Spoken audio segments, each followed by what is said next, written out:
myšlenka na uspořádání memoriálu Hanky Martinkové, který jsme nazvali Šmelina Cup, nás napadla na maminčině pohřbu, když jsme viděli, kolik tam přišlo lidí a kolik lidí tím pádem ovlivnila a kteří přišli, aby se s ní rozloučili a poděkovali jí. A my jsme si řekli, že je škoda se s ní loučit jenom v pohřební síni a že bychom to rádi udělali i v prostředí, které měla nejraději a kterému věnovala celý svůj život. A proto jsme vymysleli závody Šmelina Cup, kam jsme chtěli, aby přišli lidé, kteří měli rádi, aby si přišli zaplavat s celou rodinou. Chtěli jsme jí poděkovat za všechno, co nás naučila, nejenom za lásku k vodě, ale i za všechny ostatní věci, za umění dotahovat věci do konce, nevzdávat to, když se vám nedaří a bojovat i v těžkých podmínkách. A jsme rádi, že spousta dalších lidí to cítí stejně. Vzpomínky, slzy do očí, co víc můžu. Ano, ano. Protože my jsme před rokem jsme měli spolu trénovat, domluvili jsme se v červenci a šlo to strašně rychle.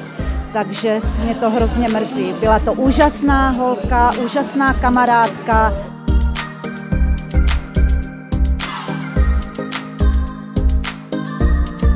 Teď cítím to, napětí, jo.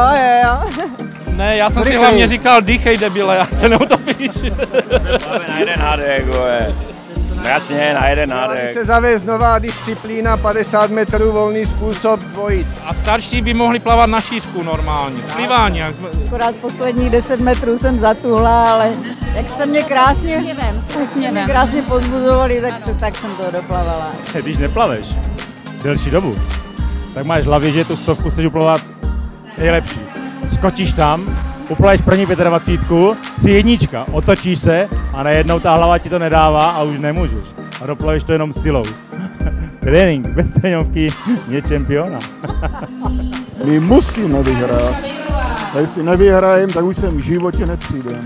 Tak toto je krásná akce, nejenom z pohledu jakoby memoriálu, ale z pohledu setkání bývalých plavců, kteří se neviděli dlouhou dobu.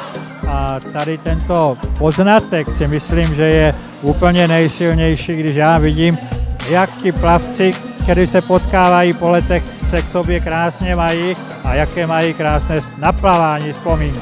Já si myslím teda, že se to taky povedlo a dopadlo to přesně tak, jak jsme doufali, že to dopadne. To znamená, že si tady lidi zazávodili, že se tady lidi pobavili, že se tady sešli jednak rodiny společně a že se tady sešli kamarádi, kteří se třeba dlouho neviděli a kteří se znají díky tomu, že byli u vody a díky tomu, že se potkali s maminkou. Takže já jsem strašně spokojená a jsem ráda, že už to máme za sebou a že to dobře dopadlo.